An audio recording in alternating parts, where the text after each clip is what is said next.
Respectable my dear student, Rajshekhar classes के digital learning platform में आप सभी का स्वागत है।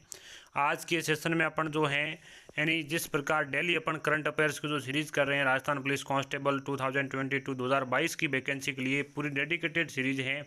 इसके अंदर अपन कुल 60 क्लासेज करेंगे और 60 क्लास 1000 क्वेश्चन कंप्लीट करेंगे जो पर्टिकुलरली आपके राजस्थान पुलिस कांस्टेबल के लिए डिजाइन की हुई है।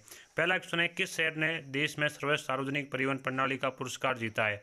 तो सार्वजनिक परिवहन प्रणाली पुरस्कार जीता आपके सूरत ने। ठीक है, यानी इसका डिस्क्रिप्शन प्रत्येक क्वेश्चन का अपन देंगे। यानी गुजरात के सूरत शहर ने देश में सर्वश्रेष्ठ सार्वजनिक परिवहन प्रणाली और कोची ने आपके सतत परिवहन प्रणाली वाले शहर के रूप में पुरस्कार जीता है। यानी ये दो प्रकार के पुरस्कार, सार्वजनिक परिवहन प्रणाली पुरस्कार जीता है आपके सूरत ने और सतत परिवहन प्रणाली पुरस्कार जीता है कोची शहर ने। ठीक है, यानी इस प्रकार यानी प्रत्येक क्वेश्चन का अपन डिस्क्रिप्शन फिर इसकी PDF आपको टेलीग्राम ग्रुप पे डाल दी जाएगी। ठीक है, अगले क्वेश्चन पे बढ़ते हैं। अगला क्वेश्चन है, भाषा संगम पहल किस मंत्रालय की पहल है? यानी भाषा संगम पहल है ये कौन से मंत्रालय के द्वारा यानी शुरू की गई पहल है? तो ये जो है आपके पहल है भाषा संगम पहल शिक्षा मंत्रालय के द्वारा शुरू की गई पहल है।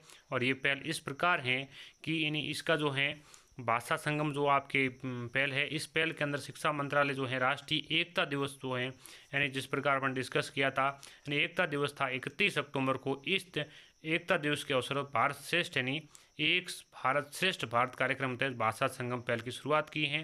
और भाषा संगम पहल क्या है? यानी भाषा संगम पहल 22 भारतीय भाषाओं के दैनिक उपयोग में आने वाली बुनियादी वाक्य सिखाने के लिए श्रेष्ठ भारत की पहल है, शिक्षा मंत्रालय की पहल है। ठीक है, अगले क्वेश्चन पे बढ़ते हैं। अगला क्वेश्चन है, वर्ष 2021 में राष्ट्रीय आयुर्वेद दिवस कब मनाया गया है? यानी वर्ष 2021 के अंदर जो राष्ट्रीय आयुर्वेद दिवस कब मनाया गया है?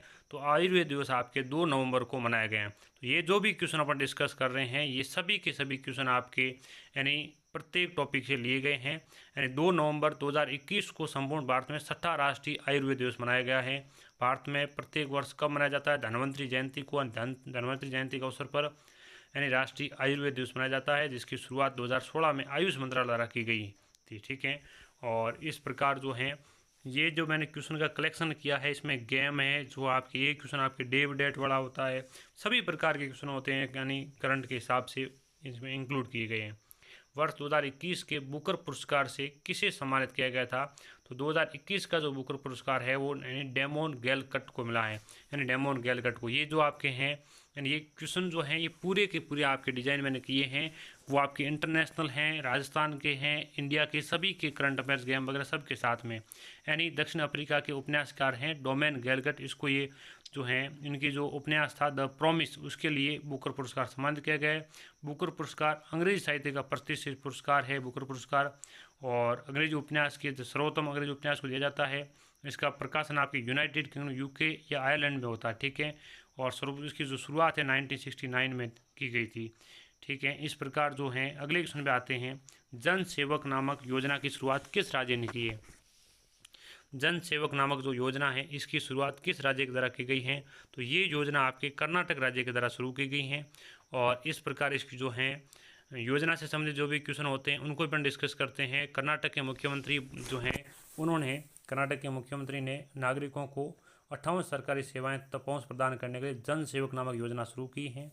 और इस कार्यक्रम के जाति प्रमाण पत्र है, संपत्ति खाता प्रमाण पत्र, वृद्धावस्था पेंशन वगैरह इन सब की जो सेवाएं दी जाएगी। इसके अतिरिक्त जन स्पंदन नामक एक एकीकृत लोक शिकायत जो प्रणाली है वो शुरू की, जन स्पंदन। ठीक है, अगले क्वेश्चन पे आते हैं। अगला क्वेश्चन इस प्रकार है, राजस्थानी लोक कलाकार लाखा खा का संबंध किस वाद्य यंत्र से है? यानी लाखा खा का संबंध सिंधी सारंगी वाद्य यंत्र से है और इनको पद्मश्री अवार्ड से सम्मानित किया गया था। तो ये प्रत्येक राजस्थान का भी क्वेश्चन है आपके। यानी राजस्थानी लोक कलाकार लाखा खा का संबंध सिंधी सारंगी वाद्य यंत्र से है। पद्मश्री दिया गया है, पद्मश्री भारत का स्वतः सर्वोच्च सम्मान है और ये पुरस्कार आपके दिया गया है यानी 3 शख्सियत को दिया गया राजस्थान के यानी 2021 में आपके 9 नवंबर को। एक तो लाखा खा जोधपुर के, अर्जुन सिंह शेखावत पालीकेर, श्याम सुंदर पालीवाल, यानी इन तीनों को ये पुरस्कार दिया गया है। यानी इस प्रकार पद्मश्री से सम्मानित किया गया है। तो ये जो भी क्वेश्चन मैं आपके साथ डिस्कस कर रहा हूँ, जो भी सीरीज़ कर रहा हूँ, इस सीरीज़ को आप सभी सपोर्ट करें, अपने फ्रेंड तक पहुँचाएं जो भी राजस्थान कांस्टेबल की तैयारी कर रहे हैं। मेजर ध्यानचंद खेल रत्न पुरस्कार 2021 में किस एक क्रिकेटर को दिया गया था? तो ये आपके दिया गया है मिताली राज को। ठीक है, यानी ये मेजर ध्यानचंद खेल रत्न पुरस्कार हैं, इनके बारे में कुछ पॉइंट देखते हैं। यानी युवा कार्यक्रम और खेल मंत्रालय द्वारा राष्ट्रीय खेल पुरस्कार 2021 की घोषणा की गई। मेजर ध्यानचंद खेल रत्न पुरस्कार, इस पुरस्कार को पहले राजीव गांधी खेल रत्न पुरस्कार के रूप में जाना जाता था और आज किसी भारत में किसी खिलाड़ी को दिया जाने वाला सर्वोच्च खेल सम्मान है। इनकी शुरुआत 1991-92 में हुई थी और इस प्रकार यानी जो भी 12 लोगों को ये खेल रत्न दिया गया है यानी, तो इसके बारे में अपन डिस्कस करते हैं। यानी जो आपके हैं अगला क्वेश्चन आपके कोवैक्सीन जो है, कोवैक्सीन कोरोना टीका निर्मित हैं, ठीक है। कोवैक्सीन किससे निर्मित हैं, तो कोवैक्सीन आपके निष्क्रिय यानी मृत जो हैं SARS-CoV-2 द्वारा निर्मित हैं, ठीक है। यानी इस प्रकार ये कोविड का भी क्वेश्चन अच्छा क्वेश्चन है। और इसके बारे में देखते हैं, भारत बायोटेक की कोवैक्सीन यानी को WHO से मंजूरी मिल गई है। तकनीकी सलाहकार टीम ने 18 साल से अधिक उम्र के आपातकालीन उपयोग सूची के लिए भारत निर्मित कोवैक्सीन सिफारिश किए हैं। यानी कोवैक्सीन के बारे में साइंस के दृष्टिकोण से वो क्वेश्चन अपने इम्पोर्टेंट था, ठीक है। और इसकी जो वैक्सीन के हिसाब से अपन बात करें तो आपके कोवैक्सीन भारत में एक मतलब स्वदेशी कोरोना वैक्सीन है, ठीक है। भारत बायोटेक कंपनी था इन द्वारा इस वैक्सीन को भारतीय चिकित्सा अनुसंधान परिषद ICMR और आपके NIV यानी राष्ट्रीय विषाणु विज्ञान संस्थान के सहयोग से निर्मित किया गया है।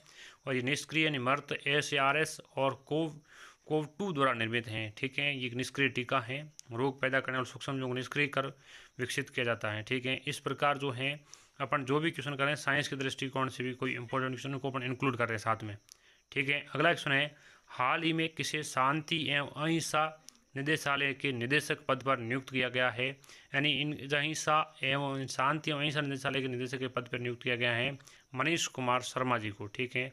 यानी ये राजस्थान के दृष्टिकोण से इंपॉर्टेंट क्वेश्चन है। यानी शांति एवं अहिंसा निदेशालय के निदेशक पद पर मनीष कुमार शर्मा को नियुक्त किया गया है। शांति एवं अहिंसा निदेशालय क्या है, तो शांति व अहिंसा विभाग राष्ट्रपिता महात्मा गांधी की 150वीं जयंती के अस्तित्व में आया था। ये विभाग आप किसके अंडर में आता है, तो शांति एवं अहिंसा निदेशालय आता है कला और संस्कृति विभाग के अधीन, ठीक है। अगला क्वेश्चन है, वोकल फॉर लोकल जो आपके पहल को प्रोत्साहित करने के लिए स्थानीय छोटे और स्वतंत्र व्यवसाय तो प्रगति की रोशनी अभियान किसके द्वारा प्रारंभ किया गया है, तो हिंदुस्तान जिंक जो है इनके द्वारा ये यानी प्रगति की रोशनी जो अभियान शुरू किया गया है, ठीक है। वोकल फॉर लोकल पहल को प्रोत्साहित करने होते छोटे और स्वतंत्र व्यवसाय हेतु प्रगति की रोशनी अभियान हिंदुस्तान जिंक कंपनी द्वारा यानी प्रारंभ किया गया, दीपावली के पावन अवसर पर शुरू किया था। यानी हिंदुस्तान जिंक कंपनी ने स्थानीय व्यवसायों को लोगों को आत्मनिर्भर बनाने के लिए सहयोग राशि प्रोत्साहन राशि प्रदान की गई थी, ठीक है। ये भी करंट के दृष्टिकोण राजस्थान के दृष्टिकोण से इंपॉर्टेंट क्वेश्चन था। यानी इस प्रकार जो आपके हैं यानी अगले क्वेश्चन पे बढ़ते हैं। इसके साथ अपने एक पॉइंट डिस्कस करते हैं, राजस्थान राज्य खनिज विकास निगम लिमिटेड RSMDC के बारे में। इनकी स्थापना 1969 में हुई थी और लेकिन 1 जनवरी 1980 को वो RSMDC ने अपना स्वतंत्र कार्य प्रारंभ कर दिया था, ठीक है। राजस्थान उद्योग विभाग द्वारा नाम परिवर्तन कर उद्योग विभाग का नाम बदल दिया गया है, उद्योग एवं वाणिज्य विभाग कर दिया है, ठीक है। और इस प्रकार अगले क्वेश्चन में आते हैं, जय भीम मुख्यमंत्री प्रतिभा विकास योजना किस राज्य या केंद्र शासित प्रदेश से संबंधित है, तो ये आपकी योजना संबंधित हैं यानी दिल्ली से संबंधित हैं, ठीक है। यानी ये जय भीम मुख्यमंत्री प्रतिभा विकास योजना, ठीक है। इस योजना में आपके दिल्ली सरकार ने जय भीम मुख्यमंत्री प्रतिभा विकास योजना के तहत वर्ष में 2021 में लगभग 15,000 छात्रों की कोचिंग कक्षाओं के लिए नामांकन किए हैं, जिस पर राजस्थान में अनुप्रति कोचिंग योजना चलती है, ठीक है। अगले क्वेश्चन पे आते हैं, भारतीय वाणिज्य एवं उद्योग महासंघ FICCI का महानिदेशक किसे नियुक्त किया है, तो इनके जो आपके महानिदेशक हैं अशोक भूषण को नियुक्त किया गया है यानी FICCI में महानिदेशक के पद पर, ठीक है। तो इसका डिस्क्रिप्शन इस प्रकार है, यानी भारतीय वाणिज्य उद्योग महासंघ यानी फिक्की जो है उसमें अरुण सांवला को इसमें आपके अरुण सांवला को नियुक्त किया है, ऑप्शन D राइट है, ठीक है। अरुण सांवला को, ठीक है, अशोक भूषण ने अरुण सांवला को नियुक्त किया है निदेशक पद पर। और ये आपके जो हैं फिक्की हैं भारत की व्यापारिक संगठनों का संघ है। इनकी स्थापना 1927 में महात्मा गांधी की सलाह पर घनश्याम दास बिरला और प्रोत्साहन ठक्कर के द्वारा की गई, ठीक है। पाकल दुल जल विद्युत परियोजना किस राज्य या केंद्र शासित प्रदेश में स्थित है, तो पाकल दुल जल विद्युत परियोजना आपके जो हैं ये आपके लक्षद्वीप त्रिपुरा असम जम्मू कश्मीर से संबंधित हैं, ठीक है। यानी केंद्रीय नवीन और नवीनीकरण ऊर्जा मंत्री RK सिंह द्वारा 1 नवंबर 2021 को जम्मू कश्मीर और कश्मीर की किश्तवाड़ जिले में स्थित पाकल दुल जल विद्युत परियोजना के मरुस्तुर नदी के मोड़ पर उद्घाटन किया गया था, ठीक है। यानी प्रत्येक क्वेश्चन का डिस्क्रिप्शन भी दिया गया, PDF आप जरूर डाउनलोड करना इसकी। राष्ट्रीय क्रीड़ा भारतीय राज्य एथलेटिक संघ के अध्यक्ष कौन हैं जो ताउम्र नंगे पैर दौड़े थे? तो ये आपके हैं गोपाल सैनी, यानी गोपाल सैनी उम्र भर नंगे पैर दौड़े थे। इस प्रकार यानी जो भी क्वेश्चन अपन डिस्कस कर रहे हैं उन सभी क्वेश्चनों को आप पीडीएफ डाउनलोड कर लेना टेलीग्राम से, और उनको आपके कलेक्शन के हिसाब से रखना, और फिर पूरी सेपरेट पीडीएफ को मैं आपके साथ डिस्कस कर लूँगा, ठीक है। राष्ट्रीय क्रीड़ा भारतीय राज्य एथलेटिक्स जो संघ है उसके अध्यक्ष गोपाल सैनी जी हैं। गोपाल सैनी एकमात्र एथलीट हैं जो ताउम्र नंगे पैर दौड़े थे। वर्ष 1981 में अर्जुन पुरस्कार दिया गया था। मास्को ओलंपिक 1981 की टोक्यो एशियाई चैंपियन और स्टेपलेज के पद पर नंगे पैर दौड़कर उन्होंने जीता था, ठीक है। अगला क्वेश्चन है, लास्ट क्वेश्चन है आपका, one sun one world one grid group का शुभारंभ किन देशों में किया गया था? तो ये जो आपके इनका शुभारंभ किया गया भारत और यूनाइटेड किंगडम के, यानी ऑप्शन ए राइट हैं, ठीक है। यानी इसका डिस्क्रिप्शन इस प्रकार है कि यानी भारतीय प्रधानमंत्री नरेंद्र मोदी ने स्टॉकलैंड के ग्लासगो में आयोजित COP26 जलवायु शिखर सम्मेलन को संबोधित करते हुए कहा कि भारत वर्ष 2070 तक शुद्ध कार्बन उत्सर्जन के अपने लक्ष्यों को हासिल कर लेगा। इसके अतिरिक्त प्रधानमंत्री नरेंद्र मोदी ने ग्लोबल वार्मिंग और जलवायु परिवर्तन के विनाशकारी प्रभावों से लड़ने के लिए 5 सूत्री योजनाएं पंचामृत पर भी जोर दिया है, ठीक है। इस प्रकार आज का जो अपन सेशन है, इस सेशन में अपन 15 क्वेश्चन अपने डिस्कस किए, प्रत्येक क्वेश्चन डिस्क्रिप्शन भी देखा, और इसकी पीडीएफ आपको मिल जाएगी, और आप इस चैनल से जरूर जुड़े रहें। Thank you dear student.